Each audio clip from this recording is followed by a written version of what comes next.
कोल्हापूर शहराची रखडलेली हद्दवाढ व्हावी तसंच कोल्हापुरात उच्च न्यायालयाचं सर्किट बेंच व्हावं या मागण्यांसाठी कोल्हापूरकर शासनाकडे सातत्यानं पाठपुरावा करतायत। मात्र शासन यावर ठोस कार्यवाही करताना दिसत नाही। दरम्यान उद्या मंगळवारी कोल्हापुरात होणाऱ्या शाश्वत परिषदेसाठी राज्याचे मुख्यमंत्री एकनाथ शिंदे येणार होते। या पार्श्वभूमीवर कोल्हापुरातील सर्वपक्षीय कृती समितीनं कोल्हापूरकरांच्या या मागण्यांकडे मुख्यमंत्र्यांचं लक्ष वेधण्यासाठी कोल्हापूर बंदची हाक दिली होती। मात्र मुख्यमंत्री एकनाथ शिंदे यांचा उद्याचा कोल्हापूर दौरा अचानक रद्द झालाय। त्यामुळे मंगळवारचा कोल्हापूर बंद मागे घेण्यात आला असल्याचं सर्वपक्षीय कृती समितीचे निमंत्रक आर.के. पोवार यांनी सांगितलंय।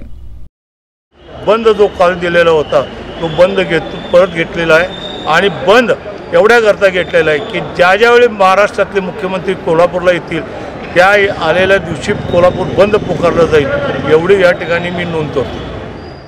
मंगळवारचा कोल्हापूर बंद मागे घेतला असला तरी कोल्हापूरची हद्दवाढ व्हावी आणि कोल्हापुरात सर्किट बेंच व्हावं या मागण्यांसाठी इथून पुढे ज्यावेळी मुख्यमंत्री कोल्हापुरात येतील त्यावेळी त्यांचा निषेध करून कोल्हापूर बंद ठेवलं जाईल असा इशारा सर्वपक्षीय कृती समितीचे निमंत्रक आर.के. पोवार यांनी दिलाय।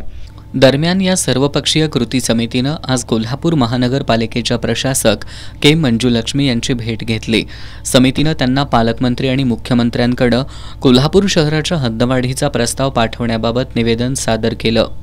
यावेळी दिलीप देसाई, ॲडव्होकेट बाबा इंदुलकर, बाबा पार्टे, चंद्रकांत पाटील, सुनीता पाटील, गीता हसूरकर, राजू जाधव, कॉम्रेड दिलीप पवार, कोल्हापूर जिल्हा बार असोसिएशनचे अध्यक्ष ॲडव्होकेट सर्जेराव खोत, माजी अध्यक्ष ॲडव्होकेट गिरीश खडके यांच्यासह कृती समितीचे पदाधिकारी, वकील, महिला आणि नागरिक उपस्थित होते।